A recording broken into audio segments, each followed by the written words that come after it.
ঢিঙি চালিয়ে নিয়ে চলে আসছো, বিশাল রিস্ক তো কিন্তু। ও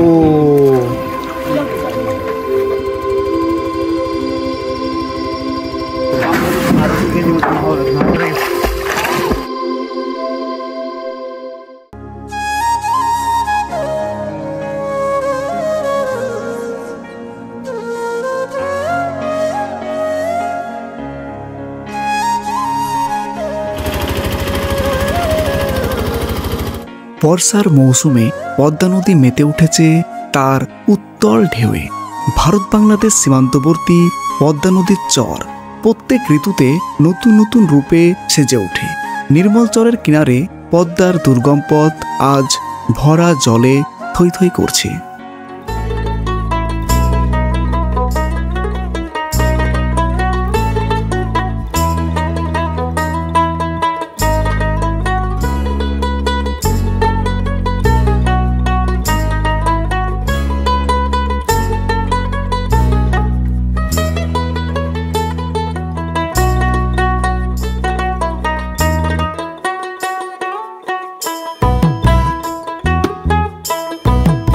ভর দুপুরে প্রাণ প্রকৃতির মাঝে পদ্মা নদীতে ঘুরতে এলাম।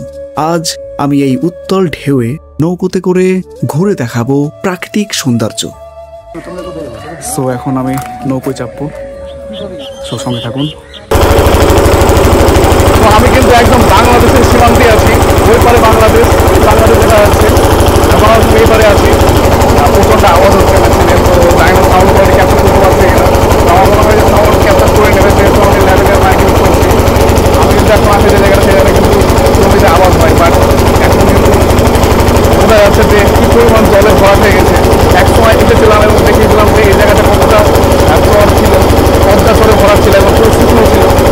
এবং এই জায়গাটা দিয়ে আমি বাইক চালিয়েছি, আর এখন দেখি বলেন যে জলে ভরা হয়ে গেছে। তো সেই সময় কিন্তু একদম শুকনো ছিল। তো নদীতে ঘোরার মজাই আলাদা।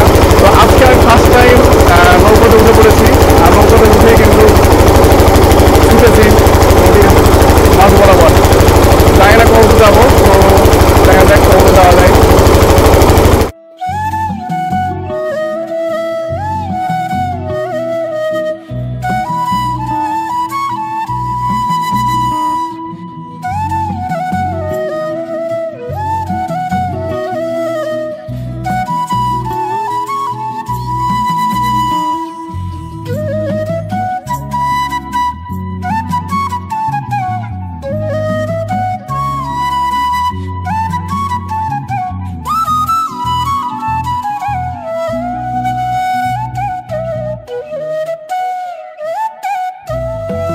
আমি কিন্তু নৌকাতে বসে আছি, আর নৌকার ম্যাসিন এইদিকে সব মানুষজন বসে আছে। তো অনেকদিন হলেই কিন্তু চলে গেছি, সেই এনজয় কিন্তু হচ্ছে, মোমেন্টই আলাদা। তো মাইক্রোফোন ইউজ করেছি বিকজ ম্যাশিনের আওয়াজে হয়তো সাউন্ড ক্যাপচার করতে পারবে না, তো সেই জন্য কিন্তু আমি মাইক্রোফোন ইউজ করছি। আর আমার সঙ্গে মাঝি আছে, নৌকা চালাচ্ছে, বেশ ভালো লাগছে। আর ফারাক্কার বাদ করে দেওয়াতে আমাদের এই মুর্শিদাবাদটাও কিন্তু অনেকটাই জলে ভরা হয়ে গেছে।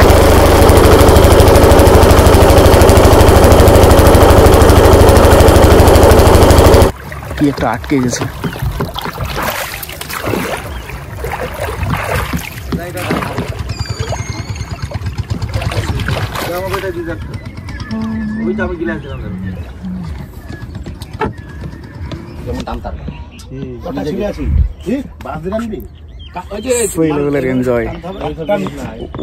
নৌকো মাঝে মাঝে কাত হয়ে যাচ্ছে, মনে পড়ে যাবো তেমন, যার সাঁতার জানি না, কঠিন রিস্ক নিয়ে কিন্তু উঠেছি।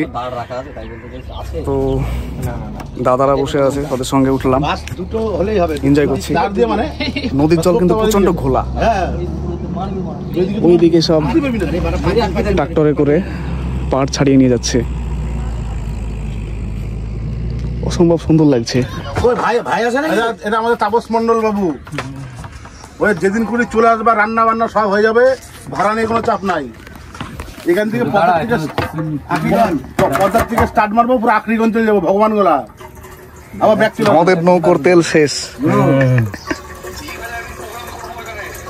ঠিক আছে, হ্যাঁ হ্যাঁ, কি বললে কলকাতা চলে যাবি শুনলাম। ওইদিকে মাছ ধরছেন, মাছ নাই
কিন্তু আমি চালাচ্ছি।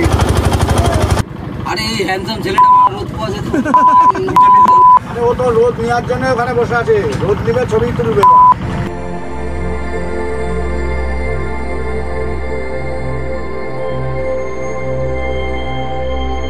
মাছ আছে নাকি গুরু?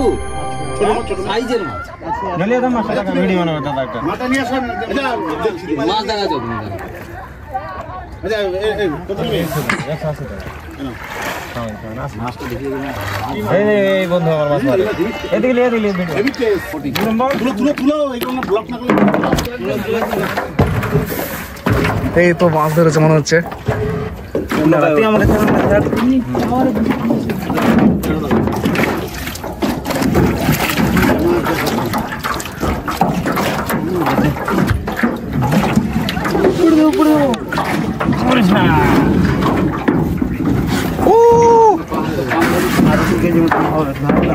ঝাড়লে না মাল গেল আমি ভেঙে চলাম বাটা মাছ আছে না সব। একজন দাদা মাছ ধরেছে, মাছগুলো দেখতে পেলাম। এই ঢিঙে চালিয়ে নিয়ে চলে আসছো, বিশাল রিস্ক তো কিন্তু। ও ট্যালেন্ট আছে। মাছগুলো কি করবে বাড়ি নিয়ে যাবে তরকারি খাবে না না বিক্রি করবে না বিক্রি হবে না খাই না। না না বাড়ির জন্য নিয়ে আসলো না, ও এখনো 2 কিলো আছে ওই জালেই আছে।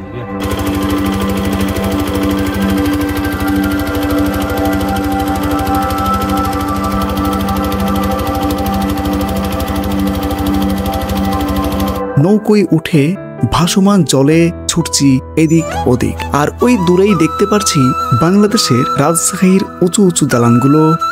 কোনো বেড়াজাল না থাকলে ভাসতে ভাসতে চলে যেতাম বাংলাদেশ। রবের সৃষ্টি কতই না সুন্দর, না জানি আমার রব কত সুন্দর। নীল আকাশে সাদা মেঘের ছড়াছড়ি, আর তার নিচেই অপরূপ নদীর ঢেউ মেতে উঠেছে তার আপন মহিমায়। ওফ কি সুন্দর প্লেস।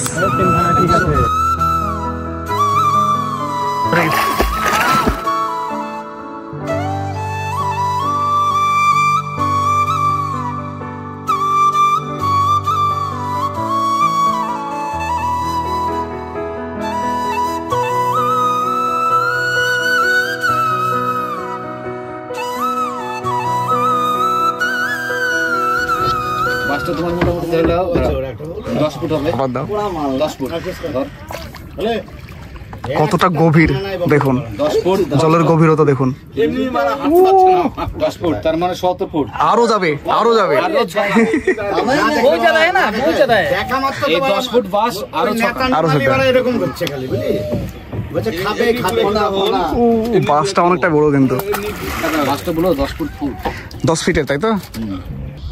তাহলে বোঝা যাচ্ছে যে জলের গভীরতা কতটা রিয়েলি।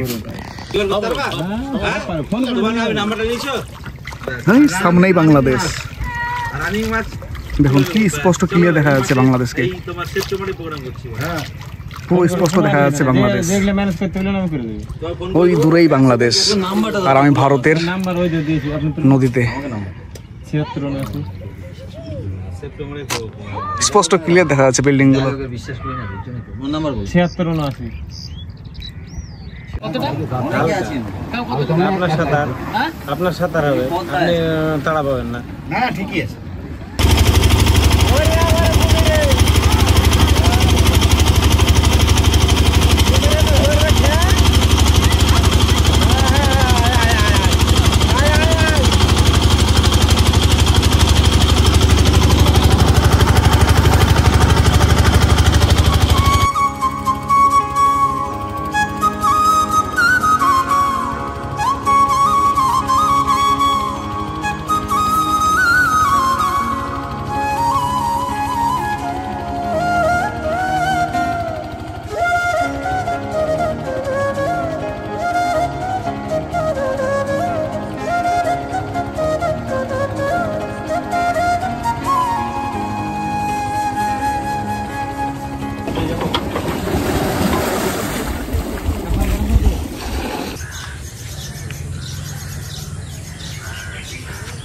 সো এই হচ্ছে আমার বাইক, সেই এনজয় করলাম নৌকোতে চেপে, অনেকটা পথ ঘুরলাম, বেশ ভালো লাগলো।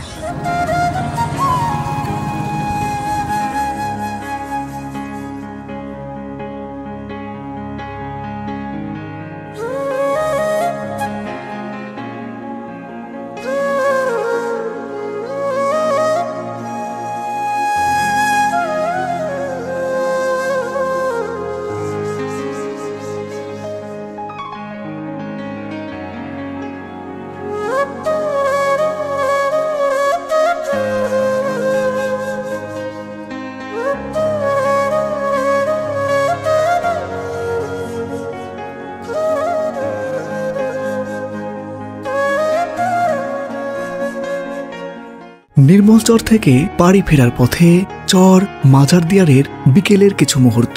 কৃষকরা নিজ নিজ কাজে ব্যস্ত।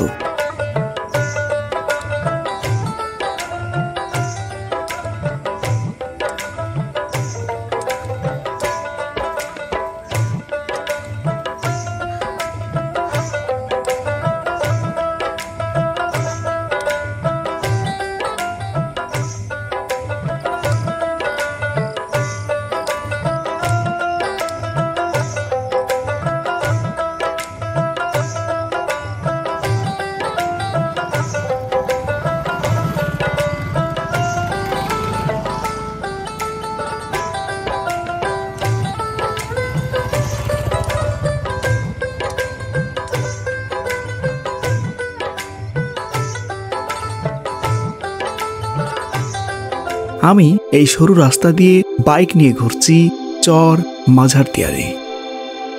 দুই দিকে ডোবা আর মাঝ দিয়ে সরু রাস্তা, দেখতেই সুন্দর লাগছে। বাংলাদেশ ঘেঁষা ভারতের সীমান্তে চর মাঝারদিয়ারের এক অপরূপ সৌন্দর্য। সন্ধ্যার গধূলি লগ্নের মন জোড়ানো দৃশ্য দেখে আমি মুগ্ধ। পৃথিবীর বেশিরভাগ মানুষই প্রকৃতির মাঝে হারিয়ে যেতে ভালোবাসে, আর আমি এই প্রকৃতির মাঝেই খুঁজে পেয়েছি পরম শান্তি। সেই একটা মোমেন্ট, সানসেটটা দেখতেই সুন্দর লাগছে, একদম ছবির মতো সুন্দর। রিয়েল লাইফে দেখছি, সত্যি অবাক লাগছে। আর এই সুন্দর একটা রাস্তা খোলা আছে।